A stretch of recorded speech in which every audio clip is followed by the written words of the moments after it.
اللہ تعالیٰ نے دو چیزیں پاک کرنے کے لیے آسمان سے اتاری ہیں اور زمین میں رکھی ہیں. ایک وہ چیز جو آسمان سے اتری ہے وہ پانی ہے، جس کے بارے میں سورۃ انفال آیت نمبر 11 میں اللہ تعالیٰ کہتا ہے وَيُنَزِّلُ عَلَيْكُم مِّنَ السَّمَاءِ مَاءً لِيُطَهِّرَكُم بِهِ. اللہ تعالیٰ نے آسمان سے تمہارے اوپر پانی نازل کیا لِيُطَهِّرَكُم بِهِ، تاکہ اس پانی کے ذریعے سے تمہیں پاک کر دے. تمہاری طہارت اس پانی سے ہو جو اللہ تعالیٰ نے آسمان سے اتارا ہے. یہ جتنا بھی پانی ہے بخارات بن کر آسمان کی طرف بلند ہوتے ہیں، آسمان سے بارش برستی ہے اور یہ پانی ہم اس کو استعمال کرتے ہیں. یہ طہارت کے لیے اللہ تعالیٰ کی طرف سے ایک نعمت ہے. دوسری صورت یہ بتلائی جیسا کہ سورۃ مائدہ آیت نمبر 6 میں ہے فَلَمْ تَجِدُوا مَاءً فَتَيَمَّمُوا صَعِيدًا طَيِّبًا. اور اگر تمہیں وہ آسمان سے اترا ہوا پانی نہ ملے تو پھر ایسا کیجئے کہ فَتَيَمَّمُوا صَعِيدًا طَيِّبًا، تو پھر مٹی سے تیمم کر لیجیے. یہ دو ہی طریقے ہیں، یا تو وہ پانی جو ہم استعمال کرتے ہیں کنویں سے نکالا ہوا پانی، نہر سے آیا ہوا پانی، یا سمندر کا پانی جو طہارت کے لیے ہے، یا تو وہ استعمال کیجئے. اگر وہ نہ ملے کسی آدمی کو تو پھر تیمم کیجئے مٹی سے. یہ دو ہی چیزیں ہیں. لیکن فتاوی عالمگیری جلد نمبر 1 صفحہ نمبر 45 پر یہ عبارت موجود ہے وَإِذَا أَصَابَتِ النِّجَاسَةُ بَعْدَ عَزَائِهِ وَلَحَسَهَا بِلِسَانِهِ حَتَّى ذَهَبَ أَثَرُهَا يَطْهُرُ وَكَذَلِكَ السِّكِّينُ إِذَا تَنَجَّسَ فَلَحَسَهُ بِلِسَانِهِ أَوْ مَسَحَهُ بِرِيقِهِ هَكَذَا فِي فَتَاوَى قَاضِفَةٍ وَلَوْ لَحَسَ الثَّوْبَ بِلِسَانِهِ حَتَّى ذَهَبَ الْأَثَرُ فَقَدْ طَهُرَ. اگر نجاست لگ جاتی ہے جسم کے کسی حصے پر وَلَحَسَهَا بِلِسَانِهِ، وہ اس نجاست کو اپنی زبان سے چاٹ لیتا ہے حَتَّى ذَهَبَ أَثَرُهَا، یہاں تک کہ اس کا اثر زائل ہو جاتا ہے، وہ جسم کا حصہ پاک ہو جاتا ہے. اسی طریقے سے وہ چھری اذا تنجس، جب وہ ناپاک ہوتی ہے کسی گندگی کی وجہ سے، اس پر گندگی لگ جاتی ہے، فَلَحَسَهُ بِلِسَانِهِ، تو وہ اپنی زبان سے اس چھری کو چاٹ لیتا ہے، اور مَسَحَهُ بِرِيقِهِ، یا اپنے تھوک کو اس چھری پر لگاتا ہے، تو تب بھی اس صورت میں یہ چھری پاک ہو جاتی ہے. اسی طریقے سے اگر کپڑے پر گندگی لگ جاتی ہے وَلَوْ لَحَسَ الثَّوْبَ بِلِسَانِهِ، اور وہ کپڑے کو زبان سے چاٹ لیتا ہے حَتَّى ذَهَبَ الْأَثَرُ، یہاں تک کہ اس کا اثر ختم ہو جاتا ہے، فَقَدْ طَهُرَ، اسی طریقے سے یہ کپڑا بھی پاک ہو جاتا ہے. یعنی جسم کے اعضاء پر، جسم کے کسی حصے پر یا چھری پر یا کپڑے پر گندگی لگی ہوئی ہے، اس کو چاٹنے سے وہ چھری، وہ جسم کا حصہ اور وہ کپڑا پاک ہو جاتا ہے، چاہے زبان ناپاک ہو جائے تو کوئی حرج نہیں. یہی مسئلہ اشرف علی تھانوی نے بہشتی زیور میں بھی ذکر کیا ہے کہ اگر انگلی پر پاخانہ لگا ہوا ہو 3 دفعہ چاٹنے سے پاک ہو جاتی ہے، لیکن چاٹنا منع ہے. لیکن یہاں فتاوی عالمگیری میں یہ نہیں لکھا گیا کہ چاٹنا منع ہے، بلکہ یہ لکھ دیا گیا کہ اگر چاٹ لی جائے تو پاک ہو جاتی ہے. یعنی یہ تیسری چیز انہوں نے ایجاد کی ہے. پانی اور مٹی سے پاکی کے بارے میں اللہ تعالیٰ کا حکم ہے، اور احناف نے یہ تیسری چیز ایجاد کی ہے کہ زبان سے اس کو چاٹ لینا بھی اس چیز کو پاک کرنے کے لیے کافی ہے. قرآن کا ایک اور مسئلہ جس میں اللہ تعالیٰ قرآن مجید کی اس شان کو ذکر کرتا ہے إِنَّهُ لَقُرْآنٌ كَرِيمٌ فِي كِتَابٍ مَّكْنُونٍ لَا يَمَسُّهُ إِلَّا الْمُطَهَّرُونَ. بے شک یہ قرآن عزت والا قرآن ہے. فی کتاب مکنون، یہ محفوظ کتاب کے اندر ہے، یعنی لوح محفوظ میں. لا یمسہ الا المطہرون، اور اس قرآن کو پاک کیے ہوئے ہی چھوتے ہیں جن کو اللہ تعالیٰ نے پا لیا. یہ صورت واقعہ کی آیت نمبر 77، 78 اور 79 ہے، جس میں اللہ تعالیٰ نے قرآن مجید کی یہ فضیلت بیان کی ہے کہ قرآن برکت والا ہے، عزت والا ہے، لوح محفوظ میں موجود ہے، اور اس قرآن کو وہاں پر پاک کیے ہوئے فرشتے چھوتے ہیں. اب دیکھیے فقہ حنفی میں رد المحتار جلد نمبر 1 صفحہ نمبر 140 پر قرآن کی کس طریقے سے توہین کی گئی ہے. کہتے ہیں لو رائفا فکتب الفاتحۃ بالدم علی جبہتہ وانفہ جاز للاستشفاء وبالبول ایضا ان علم فیہ شفاء لا بأس بہ.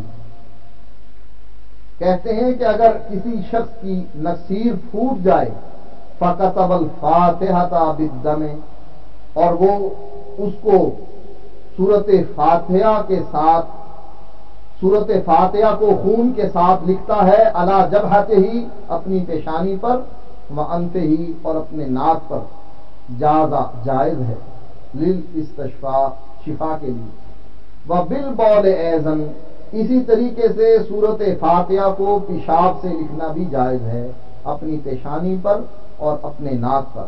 ان علم فیہ شفا اگر اس کو اس بات کا علم ہو جائے کہ اس میں شفا ہے لا بأس بہ تو اس میں کوئی حرج نہیں ہے. اس کے بعد بحث کرتے ہیں کہ کون اس کو حلال کہتا ہے اور کون اس کو حرام کہتا ہے. آخر میں یہ نتیجہ نکالتے ہیں وَهُوَ الْفَتْوَى اور فتویٰ اسی بات پر ہے کہ اگر کوئی شخص اپنی پیشانی اور ناک پر سورت فاتحہ خون یا پیشاب سے لکھ لے اگر اس کو علم ہو جائے کہ اس کے لکھنے میں شفا ہے تو کوئی حرج نہیں ہے. یہ قرآن کی صریح توہین ہے کہ اللہ تعالیٰ کے فرشتے پاک کیے ہوئے اس کو چھوتے ہیں اور ہم اس طریقے سے اس کی توہین کریں کہ اس کو پیشاب سے لکھیں. ایک اور اسی قسم کا مسئلہ فقہ حنفیہ کی کتاب میں موجود ہے جس میں وہ یہ ذکر کرتے ہیں کہ اگر کوئی شخص قرآن دیکھ کر پڑھتا ہے لو نظر المصلی الی المصحف وقرأ منہ بطلت صلاۃہ. اگر کوئی نمازی قرآن کو دیکھ لیتا ہے اور اس میں سے قرآن پڑھ لیتا ہے اس کی نماز باطل ہو جاتی ہے. الاشباح والنظائر کتاب کا نام ہے اور صفحہ نمبر 375 ہے. کہتے ہیں کہ اگر کوئی نمازی قرآن کو دیکھے اس سے پڑھے اس کی نماز باطل ہو جائے گی. لا الہ فرج امرأۃ بشہوۃ اس کا ترجمہ کرنے کے یہ عبارت اس ترجمے کے قابل نہیں کہ اس محفل میں اس کا ترجمہ کیا جائے. جو عربی جانتا ہے وہ اس کی عبارت سے یہ جان سکتا ہے کہ کس طریقے سے یہاں بھی قرآن مجید کی توہین کی گئی ہے کہ قرآن دیکھنے سے نماز باطل ہو جاتی ہے لیکن وہ چیز دیکھنے سے شہوت کی صورت میں بھی نماز باطل نہیں ہوتی.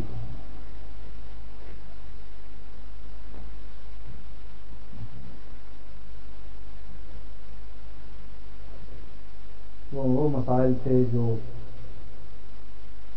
فقہ حنفیہ کے اللہ کے قرآن سے ٹکراتے تھے. اب اس کے بعد وہ مسائل بیان ہوں گے جو نبی اکرم صلی اللہ علیہ وسلم کی احادیث سے ٹکراتے ہیں. احناف کا اس بارے میں یہ نظریہ سن لیجیے کہ ان کے نزدیک قرآن اور حدیث حجت نہیں بلکہ ائمہ کے اقوال ان کے ہاں حجت ہوتے ہیں. اس کے لیے چاہے ان کو قرآن میں تحریف کرنی پڑے قرآن میں اضافہ کرنا پڑے یہ قرآن میں اضافہ کر کے اپنے مسلک کو صحیح کرتے ہیں. نبی اکرم صلی اللہ علیہ وسلم کی احادیث میں اضافہ کر کے تحریف کر کے اپنے مسلک کو درست ثابت کرنے کی کوشش کرتے ہیں. اصول کرخی کا یہ حوالہ ہے صفحہ نمبر 373. اصول البزدوی میں یہ بات موجود ہے. الاصل ان كل آیت تخالف قول اصحابنا فانها تحمل على النسخ او على الترجیح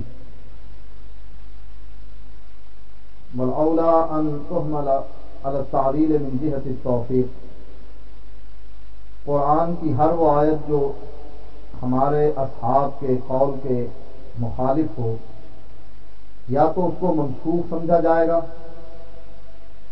یا اس کی تعویل کی جائے گی. بہتر یہی ہے کہ اس کی تعویل کر لی جائے. یعنی قرآن کی آیات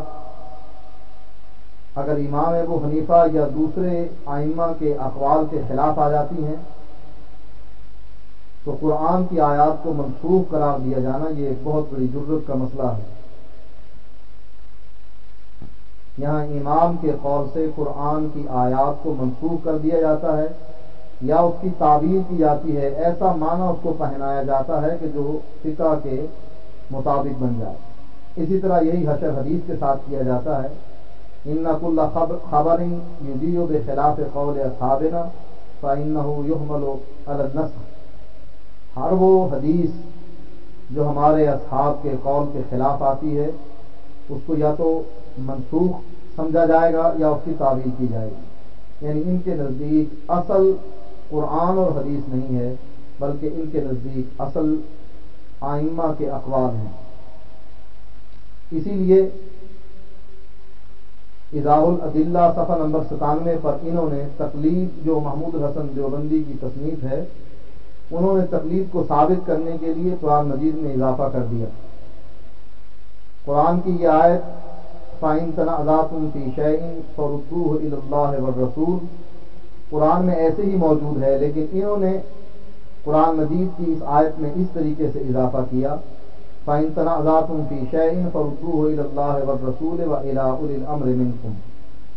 لکھتے ہیں اور ظاہر ہے کہ اولی الامر سے مراد اس آیت میں سوائے انبیاء کرام علیہم السلام اور کوئی ہیں، تو دیکھیے اس آیت سے صاف ظاہر ہے کہ حضرات انبیاء و جملہ اولی الامر واجب الاتباع ہیں۔ آپ نے آیت فردوہ الی اللہ والرسول ان کنتم تؤمنون باللہ والیوم الآخر تو دیکھ لی، اور آپ کو اب تک یہ معلوم نہ ہوا کہ جس قرآن میں یہ آیت ہے اسی قرآن میں آیت مذکورہ بالا معروضہ آخر بھی موجود ہے۔ عجب نہیں کہ آپ کو دونوں آیتوں کو حسب عادت متعارض سمجھ کر ایک کے ناسخ اور دوسرے کے منسوخ ہونے کا فتویٰ لگانے لگیں، یعنی یہ قرآن مجید کی پوری آیت اس میں اضافہ کر کے یہ بات کہتے ہیں کہ اس سے یہ بات ثابت ہوتی ہے کہ اولی الامر بھی واجب الاتباع ہیں، یعنی ان کی تقلید کی جائے۔ اسی طریقے سے وہ یہ کہتے ہیں کہ یہ آیت تو آپ نے دیکھ لی، لیکن آپ کو اب تک یہ معلوم نہ ہوا کہ یہ دوسری آیت فَإِن تَنَازَعْتُمْ فِي شَيْءٍ فَرُدُّوهُ إِلَى اللَّهِ وَالرَّسُولِ وَإِلَى أُولِي الْأَمْرِ مِنكُمْ۔ یہ آیت بھی قرآن میں موجود ہے، جو قرآن ہمارے پاس موجود ہے اس میں یہ آیت موجود نہیں ہے 30 پاروں میں۔ ہو سکتا ہے ان کے پاس وہ امام غائب والا قرآن ہو جس میں یہ آیت موجود ہو۔ یہ بھی کہا جاتا ہے کہ یہ کاتب کی غلطی ہے، حالانکہ یہ بات بالکل ہی جھوٹ ہے۔ یہ کاتب کی غلطی نہیں بلکہ یہ دلائل ہیں جو محمود الحسن صاحب نے دیے ہیں۔ کاتب اتنا بڑا عالم نہیں ہوتا کہ وہ دلائل دے کر اس طریقے سے اپنے مسئلے کو ثابت کرے۔ قرآن مجید میں دوسری تحریف ان کے مشہور مناظر امین اکاڑوی نے کی ہے۔ انہوں نے ایک رسالہ لکھا ہے رفع الیدین کے موضوع پر، اس کے صفحہ نمبر 6 پر لکھتے ہیں یا ایھا الذین آمنوا قیل لهم کفوا ایدیکم واقیموا الصلاۃ، پھر اس کا ترجمہ کرتے ہیں اے ایمان والو اپنے ہاتھوں کو روک کر رکھو جب تم نماز پڑھو۔ اس آیت سے بھی بعض لوگوں نے نماز کے اندر رفع الیدین کے معنی پر دلیل لی ہے، حالانکہ قرآن کی یہ آیت اس طریقے سے قرآن میں نہیں ہے۔ ایک تو قرآن مجید میں الم تر الی الذین قیل لهم کفوا ایدیکم واقیموا الصلاۃ قرآن کے الفاظ کس طریقے سے ہیں، اور وہ لوگوں کو لڑائی سے قتال سے روکنے کے لیے ہے کہ صحابہ نے تکالیف آنے پر نبی اکرم صلی اللہ علیہ وسلم سے قتال کی جہاد کی اجازت چاہی تو اللہ تعالیٰ نے کہا کہ نہیں، ابھی جہاد کا وقت نہیں آیا، ابھی نماز پڑھو اور نیکی کے دوسرے کام کرو۔ تو یہاں اپنے ہاتھوں کو جہاد سے روکنے کا ذکر ہے۔ ان لوگوں نے اس سے رفع الیدین پر منع کی دلیل پکڑ لی ہے۔ یہ صریحاً قرآن مجید کی تحریف ہے۔ وہ مسئلہ جس میں انہوں نے نبی اکرم صلی اللہ علیہ وسلم کی احادیث کو رد کیا ہے، وہ مسئلہ بخاری میں رقم الحدیث 556 ہے، باب من ادرک رکعۃ من العصر قبل الغروب۔ امام بخاری نے یہ باب باندھا ہے کہ جو شخص عصر کی نماز میں ایک رکعت سورج کے غروب ہونے سے پہلے پا لیتا ہے، یہ اس کا باب ہے۔ حضرت ابو ہریرہ رضی اللہ تعالیٰ عنہ سے روایت ہے قال قال رسول اللہ صلی اللہ علیہ وسلم وہ کہتے ہیں کہ اللہ کے نبی نے فرمایا اذا ادرک احدکم سجدۃ من صلاۃ العصر قبل ان تغرب الشمس فلیتم صلاتہ،